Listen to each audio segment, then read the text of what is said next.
Oi, gente, tudo bem? O motivo que eu parei foi esse aqui, ó. Tá de roupinha, é um bebezuco. Dá um oi pro povo lá, tá? Ali na câmerazinha ali, ó. Tchau. Oi, meu Deus do céu. Para de agora de ficar latindo pros outros. Vamos lá, gente. É o seguinte. Figura esse cachorro, viu? Então, agora nós temos o quê? Inicial, ilimitado. O ilimitado nós temos algumas teorias, né? Eu já expliquei para vocês. Muito bom. Essas teorias, na verdade, elas têm algumas... Elas são três, né? Positivista, a naturalista e a sociológica. Mas o melhor para vocês é entender que o ilimitado deles é que eles devem servir aos direitos e garantias fundamentais, né? Muito bom. Terceira característica, então. Primeiro ele inicial, depois ilimitado e o terceiro autônomo. Autônomo por quê? É ele, o poder constituinte originário, ele, tão somente ele, pode fixar as regras para a nova Constituição Federal. Tá? Por isso que ele é autônomo. Ele não recebe, ele não está subordinado a nenhum poder executivo, legislativo, judiciário. Ele está livre, aí livre no quê? Para ele poder criar. Né? Basta saber se é ilimitado ou não. Tá? Então, autonomia significa o quê?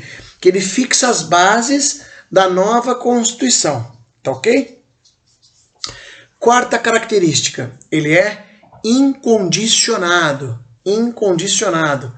Significa o quê? Incondicionado, ele não tem nenhuma condição. Tá? Daqui a pouco nós vamos descobrir que para emendar a Constituição Federal nós temos um quórum, nós temos todo um sistema, né? E para cá não. O incondicionado significa dizer que o poder constituinte originário não guarda condições ou termos, tá? Pré-fixados, procedimentalmente. Ou seja, ele não tem que respeitar. Eu preciso de 3/5 do Congresso, eu preciso... Não, não tem. O poder constituinte ele é incondicionado. Não tem nenhuma condição. Tá? E uma última característica, né, a quinta, que ele é permanente. Permanente, por quê? O poder constituinte originário continua existindo em qualquer nível. Né? Em qualquer nível. Como assim? O poder constituinte originário, quando ele faz... O titular do poder constituinte, ele é o povo. Ele sempre vai existir. Por isso que ele é permanente. Hoje nós temos aqui como nós fazemos uma nova Constituição Federal? Temos. Tá? Mas lembrando aos senhores e às senhoras que a feitura de uma nova Constituição Federal, na atual sistemática do mundo, né, enquanto eu falo sistemática do mundo, eu estou a dizer o quê? Enquanto a nova doutrina constitucional, não é legal para um país você ter uma nova Constituição Federal a cada 2 anos, 3 anos, como foi o nosso caso. Tá? Um país forte é aquele que não precisa mudar as regras. Aliás, cá entre nós, a Constituição de 88 foi uma das mais perfeitas do planeta. Tá? Foi uma Constituição perfeita, perfeitíssima. Tá? Não haveria necessidade de mudar a Constituição Federal. Bem, agora nós vamos falar do poder constituinte derivado, né? Derivado, que também tem alguns nomes aí, que é chamado também de poder constituinte derivado reformador, poder constituinte derivado reformador, na qual ele visa alterar, reformar a Constituição Federal. Tá? Esse é o reformador, que é feito através das emendas, né? As chamadas emendas constitucionais. Tá ok? E depois nós temos o poder constituinte derivado, chamado poder constituinte derivado decorrente. Decorrente, que visa a complementar a Constituição. Né? Bem, seja ele reformador, seja ele derivado, eles têm algumas características em comum que eu vou passar aqui para vocês agora, tá ok? Então vamos lá. Características, né, do poder constituinte derivado. Características do poder constituinte derivado. Bem, esse reformador, gente, né, que eu falei para vocês ali, só para antes de começarmos a falar das características, o poder de reforma, ele veio previsto. A primeira reforma da Constituição Federal, no nosso caso aqui atual, está lá no artigo 3º da ADCT. O que é a ADCT? A ADCT é Atos das Disposições Constitucionais Transitórias, certo? E ela previa que 5 anos depois, em 1993, nós teríamos uma emenda que foi chamada de emenda de revisão, né? Então aí tem gente que separa também poder constituinte derivado reformador de revisão. Seria só essa, né? Já vi muito em prova isso aí também, por isso que eu fiz questão de falar com vocês. E o outro, que é o poder constituinte derivado reformador de emendas, que aí foi o que eu falei, que está lá no artigo 60. Então, se você quiser anotar, você anota assim: poder constituinte derivado reformador de revisão. Artigo 3º da ADCT. Depois, poder constituinte derivado reformador de emendas. Artigo 60 da CR 88. Tá bom? CF ou CR. Tanto faz.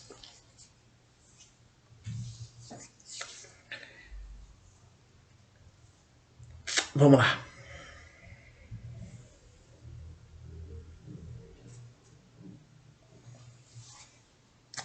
Bem,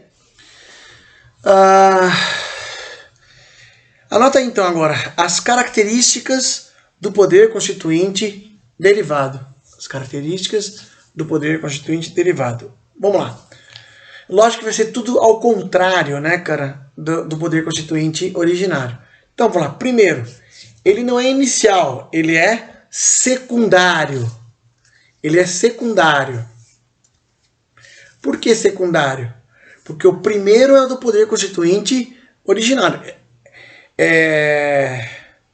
Criador e criatura. Certo? Então, o que acontece? Eu, poder constituinte originário, criei. Tanto que, se você pegar o artigo 60 da Constituição Federal, que nós vamos comentar bastante agora nos próximos minutos, até porque vai ser objeto de prova, o artigo 60 da Constituição Federal, que é o poder de reforma, né? Até pego para vocês aqui, para vocês terem uma ideia. Quer ver? Deixa eu colocar aqui para vocês. Constituição Federal, artigo 60. Fala da emenda à Constituição, ou seja, da possibilidade de emendar, de modificar, que é o que nós estamos falando. Aí ele fala, a Constituição poderá ser emendada mediante proposta, e vai falando, de 1/3 no mínimo, vou ler isso com vocês com calma na hora que eu acabar essas características. Até vou deixar aqui, para a gente poder conversar. Secundário. Secundário, porque quem determina o poder constituinte derivado é originário, por isso ele é secundário. Tá? Ele deriva do poder constituinte originário. B2, segunda característica, limitado. Limitado. Ele é limitado ele tem várias limitações, várias, né? Nós vamos aqui elencar algumas delas, né, para vocês, mas eu já posso bater aqui para vocês a seguinte, quer ver? A Constituição poderá ser emendada mediante proposta 1/3 no mínimo dos membros da Câmara dos Deputados ou do Senado Federal. Pode ser por menos? Pode ser por mais? Não, está limitando. Não deixa de ser uma limitação. Depois ele fala 2 pelo Presidente da República, depois 3, metade das assembleias legislativas e tal. Aí, ó, uma limitação aqui. A Constituição não poderá ser emendada, parágrafo 1º do artigo 60. A Constituição não poderá ser emendada na vigência de intervenção federal, estado de defesa e estado de sítio. Óbvio, o país está uma zona, né, tá sob intervenção, está em estado de defesa ou está em estado de sítio. Não é justo, né, você emendar uma Constituição Federal em meio a essa crise. É uma crise que se instala. Enfim, e aí vai. Então, são várias as limitações. Então, só para você entender que o poder constituinte, derivado, ele é limitado. Tem várias limitações. E depois nós vamos ver mais até. Subordinado. Né? Subordinado, porque ele depende de procedimentos. Quer ver? Qual procedimento, professor? Bem, aí eu já te falo. Procedimentalmente. Né? Ele está subordinado ao procedimento. Parágrafo 3º. Aliás, deixa eu ler o parágrafo 2º, vai, já que eu li o primeiro. A proposta será discutida e votada, que também não deixa de ser procedimental. Né? A proposta será discutida e votada em cada casa do Congresso Nacional, em 2 turnos, considerando-se aprovadas se obtiverem em ambos 3/5 dos votos dos respectivos membros. Vejam só, os senhores, que aqui é o chamado quórum qualificado. Né? Você precisa de um quórum altíssimo para se aprovar uma emenda. Não é tão fácil, aliás, não era para ser fácil aprovar uma emenda constitucional. Parágrafo 3º. A emenda à Constituição será promulgada pelas mesas da Câmara dos Deputados e do Senado Federal com o respectivo número de ordem. Já falo daqui a pouco sobre isso. E a última característica do poder constituinte derivado é que ele é condicionado. Ele não possui autonomia. Ele não pode criar o jeito que ele quiser. Ele já foi criado. Ele tem que apenas agora é fazer a emenda à Constituição. Porque quem determinou que ele fizesse a emenda foi o poder constituinte originário. Tá certo? Muito bom. Muito bom.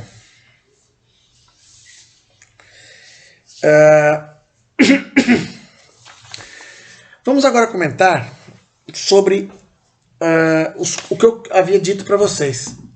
Sobre exatamente o poder constituinte. Aqui o pessoal, nós temos os limites do poder constituinte, né?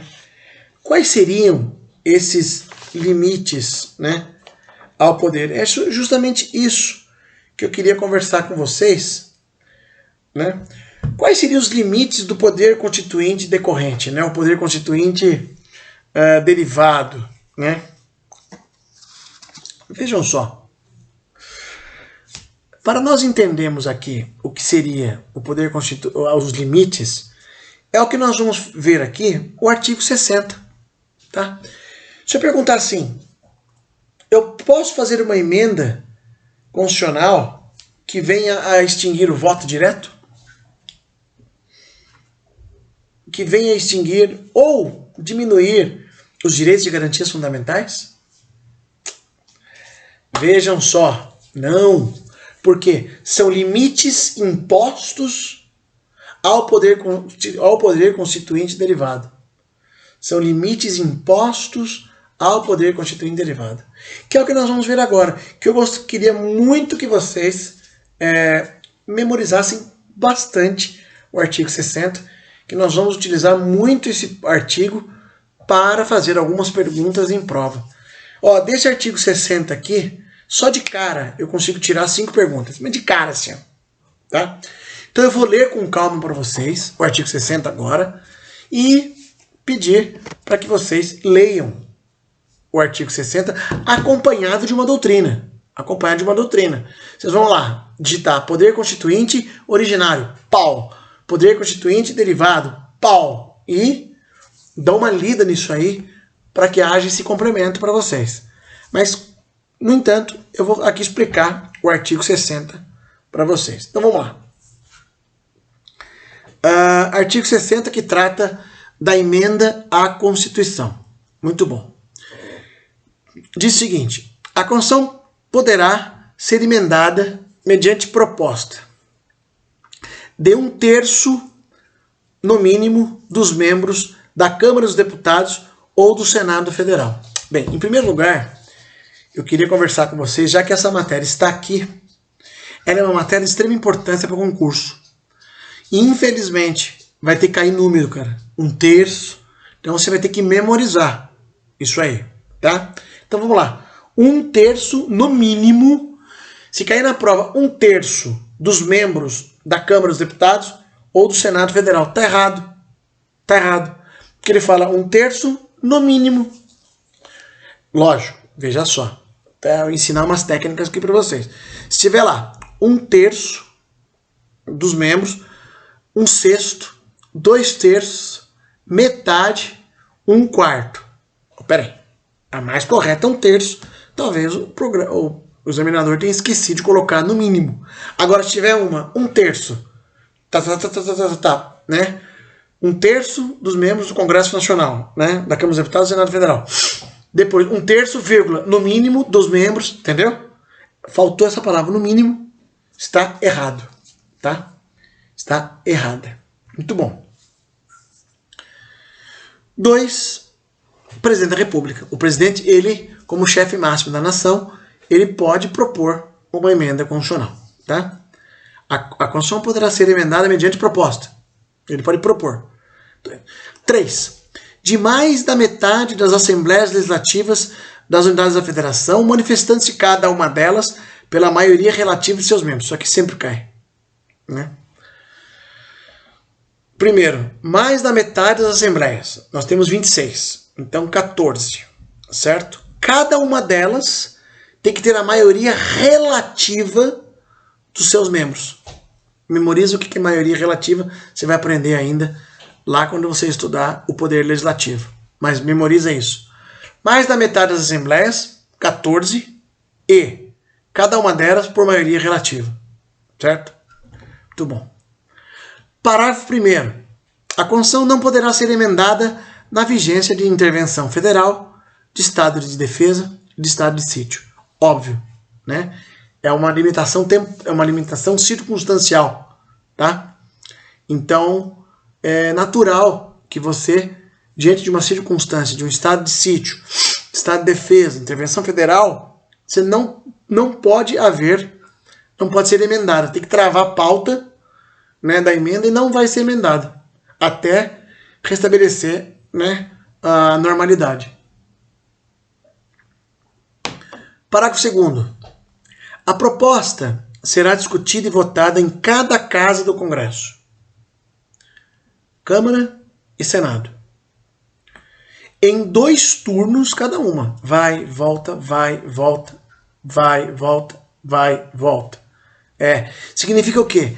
Que a emenda ela tem que ser muito bem discutida. Ela não pode ser passada como uma lei ordinária. Tá?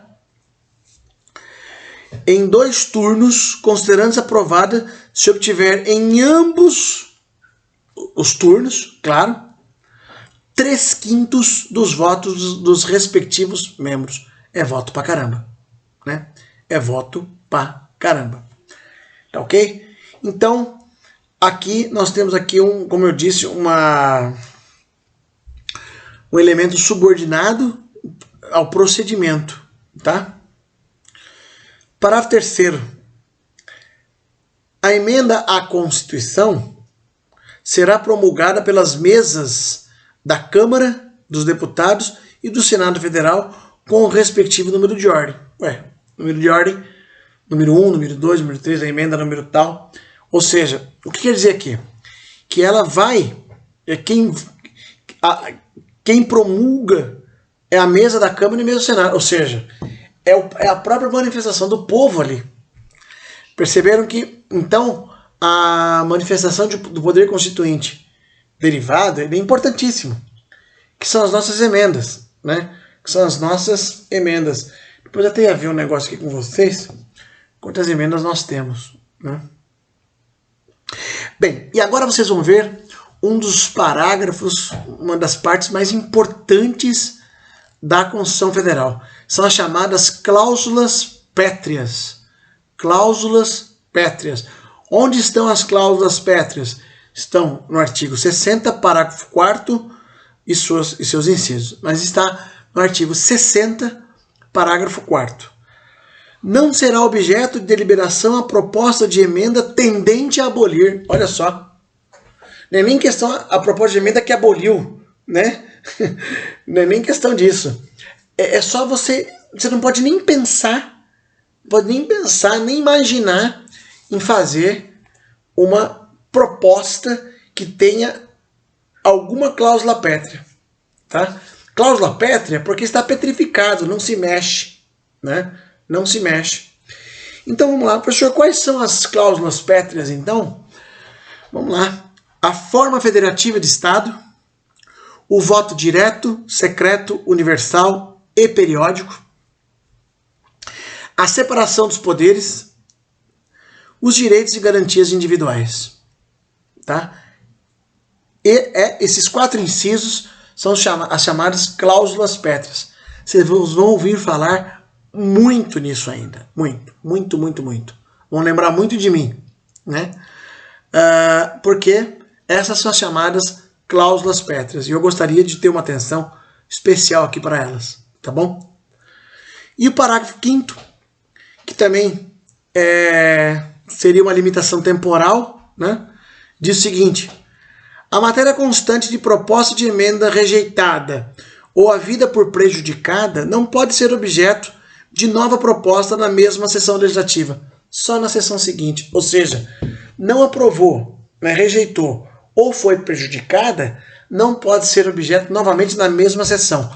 Tem que esperar aí a próxima sessão legislativa. Tá ok? Bem, meus amigos, com isso nós acabamos o nosso conteúdo, né? Aliás, deixa eu ver aqui quantas emendas tem. Vamos ver aqui. Espera aí. Eu vou entrar na Constituição Federal. Emendas, só para a gente ter. Eu acho que estava em 74, cara, se eu não me engano, cara. Muita coisa, se eu não me engano. Depois eu vejo para vocês, para não perder o tempo. Bem, queria aqui agradecer a vocês, do fundo do coração. Na próxima aula nós vamos estar juntos, né? Vou fazer a nossa... aí a despedida mesmo, fazer a devolutiva para vocês. Acredito que vai dar tempo, eu acho, né?